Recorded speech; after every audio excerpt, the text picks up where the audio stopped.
Jadi dijelaskan ittaqun nar. Maksudnya ittaqun nar dalam hadis tadi adalah takutlah kepada neraka. Maksudnya bentengilah dirimu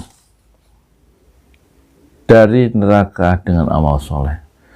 Dengan berbuat sedekah itu adalah bagian amal soleh, dan sedekah yang kecil jangan dianggap remeh, seperti menyedekahkan sebuah jeruk atau sepotong kurma atau sebutir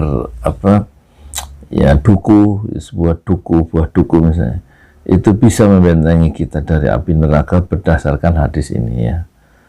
Ittaqun nar, takutlah terhadap neraka, maksudnya bentengilah dirimu dari neraka dengan amal soleh, walau bisyikki tamrah, atau walau bisyikki tamratin, walaupun dengan separuh kurma. Kurma kan kecil, separuhnya itu bisa yang kita sedekahkan, itu menjadi amal soleh dan berpahala yang bisa membentengi diri kita dari bahaya api neraka.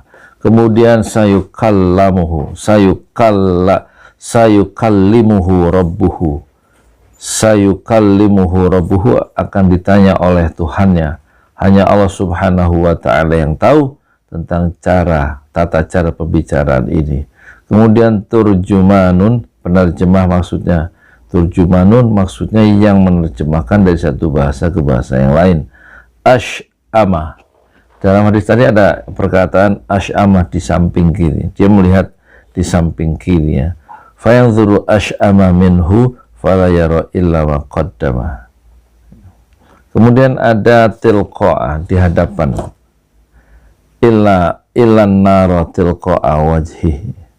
Jadi ada di depannya itu kemudian dia melihat yang ada di depannya, dan tidak ada yang dilihatnya kecuali neraka yang ada di depannya. Illan nara tilqa'a wajhihi wattaqun nara walau bisyikki tamrah faman lam yajid fabikalimatin thayyibatin. Jadi mutiara hadisnya ada 4, diuraikan oleh pensyarah dari kitab Riyadhus Shalihin ini oleh Dr.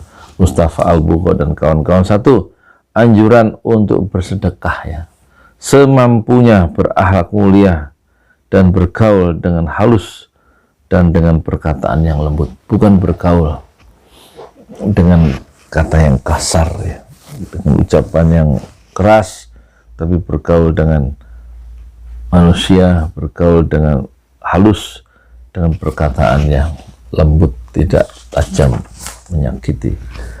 Kemudian kedua dari mutiara hadis, kok miring bang? 2, menghiasi diri ya dengan ketaatan dan menjauhi kemungkaran sehingga tidak malu ketika berhadapan dengan Allah Subhanahu wa ta'ala.